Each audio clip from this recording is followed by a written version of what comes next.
अस्सलाम वालेकुम दोस्तों, कैसे हैं आप सब।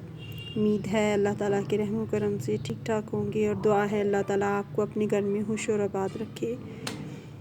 आज हम बात कर रहे हैं रेनक्लोस की समर केयर के बारे में कि हमने यानी अब गर्मियाँ आती जा रही हैं, स्प्रिंग ख़त्म हो रहा है, तो हम इनकी केयर जो है कैसे करेंगे।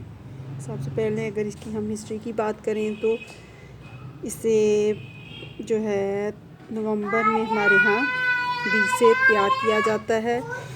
हालांकि बेहतर जो है ये बल्ब से तैयार होता है। अगर जो प्लांट आप देखेंगे जिसकी ग्रोथ ज़्यादा बेहतर है, वो ज़्यादा अच्छे से ग्रो हो रहा है, तो वो आमतौर पे इसके जो है ट्यूबर या जड़ें जो कह लें उनसे उगाया गया होता है। इस प्लांट को जो है बटर कप भी कहते हैं, क्रोफीट भी इसको कहा जाता है, क्योंकि जो इसके पत्ते हैं वो तकरीबन उनकी शेप जो है क्रोफीट से मिलती जुलती होती है। ठीक है, नाम की बात हो गई। अब यानी सर्दियों का तकरीबन मौसम गुज़र चुका है, ये मौसम बहार में फ्लावरिंग करता है और सर्दियों के एंड पे, तो उसमें हम जो है इसे तकरीबन सारा दिन की धूप में रखते हैं और पानी की इसे बहुत ज़्यादा ज़रूरत नहीं होती। हालांकि इसे मॉइस्ट सॉइल पसंद है। जब हम देखेंगे कि ऊपर वाली सतह जो है खुश्क हो रही है, तो तब हम इसे पानी देंगे और पानी हमने इसमें हस्बे ज़रूरत डालना है, बहुत ज़्यादा पानी इसमें फ्लड नहीं कर देना।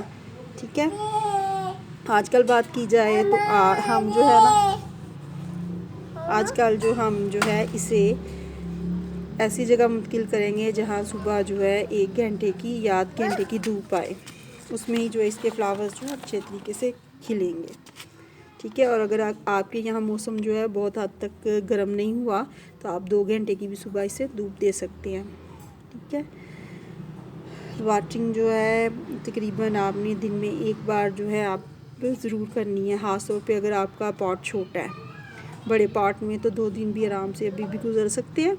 ठीक है, लेकिन जो छोटा पॉट है, जैसे आम तौर पे ये 5 इंच के पॉट में लगा होता है हमारे यहाँ, कुछ लोग बड़े पॉट्स में भी लगाते हैं, तो उसमें ज़रा जल्दी पानी देने की ज़रूरत नहीं आती पेश आती। लेकिन छोटे पॉट में है तो गर्मी बहुत ज़्यादा बढ़ चुकी है, जिस वजह से तकरीबन हमें दिन में 1 बार जो है इसे पानी ज़रूर देना पड़ेगा। तो हमने कोशिश ये करनी है या अर्ली इन द मॉर्निंग दें या फिर इवनिंग में पानी दें इसे। ठीक है, ये देखें, पहले सर्दियों में तो इसका जो फूल था वो तकरीबन सारा दिन जो था खिला रहता था, लेकिन अब जो है यानी सारा दिन खिला रहता था और तकरीबन 1 हफ़्ते तक फूल जो है पौधे पे अच्छी तरह से बना रहता था। लेकिन अब मुश्किल से 3 या 4 दिन जो है इसका फूल टिका रहता है।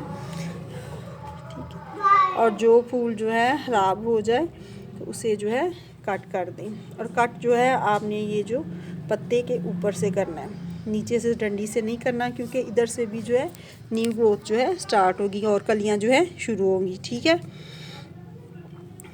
ये देखिए कली देखिए अगर आप, तो ये जो शाख निकल रही है इधर से मज़ीद जो है कलियां निकलेंगी। ठीक है, अभी भी तकरीबन ये 1 माह तक फ्लावरिंग करेगा। उसके बाद आहिस्ता आहिस्ता जब ये फ्लावरिंग बंद कर देगा, यानी इसने फूल देना जब बंद कर देने हैं, तो इसके बाद ये होगा कि इसका पौधा भी आहिस्ता आहिस्ता मर जाएगा। ऊपर से मर जाएगा लेकिन नीचे से जो है ज़िंदा रहेगा। तो हमने ये करना है कि इसे ऐसी जगह रखना है जब पौधा ऊपर से ख़त्म हो जाए कि जहाँ डायरेक्ट जो है बारिश या धूप इसके ऊपर ना आए। ठीक है, और कभी जब हम देखेंगे कि इसकी मिट्टी जो है 50% सूख गई है, तो हल्का सा हम इसे पानी दे देंगे। और अगर आप इसके ट्यूबर जो हैं या बल्ब्स जो कह लें जड़ें हैं, उनको निकाल के सेव करना चाहें तो वो भी आप कर सकते हैं। लेकिन वो है कि फिर आप इसे कोकोपीट जो है उसमें रखेंगे, हल्का मॉइस्ट करके कोकोपीट का बिल्कुल हल्का सा, और तकरीबन जो है टिश्यू पेपर में लपेट के रखेंगे हम किसी खुश्क जगह पे। और फिर जो है हम इसे तकरीबन 1 हफ़्ते बाद हल्का सा फिर से शावर दे देंगे, ताकि उनके अंदर जो है नमी हल्की सी बनी रहे और जड़ें जो है मरे ना। ठीक है, बेहतर तो यही है कि आप इसके गमले में ही इसे अलहदा कर दें, यानी ऐसी जगह रखें जहाँ धूप पानी ना पड़े, और हल्का सा शावर जो है हफ्ता बाद कर दें। ये अब जो है फूलों के रंग भी तकरीबन जो हैं चेंज होना देखें शुरू हो गए। मौसम की शिद्दत की वजह से ये ऑरेंज कलर था, अब ये आहिस्ता आहिस्ता येलो में चेंज होता जा रहा है, और ये जो प्योर रेड था ये ऑरेंज में चेंज हो रहा है। ठीक है, इसके साथ ही मुझे दीजिए इजाज़त। दुआओं में याद रखिएगा और प्लीज़ मेरे चैनल को सब्सक्राइब करें और मेरी वीडियोस को लाइक और शेयर भी ज़रूर करें। इंशाअल्लाह ताला फिर मुलाकात होगी। अल्लाह हाफिज़।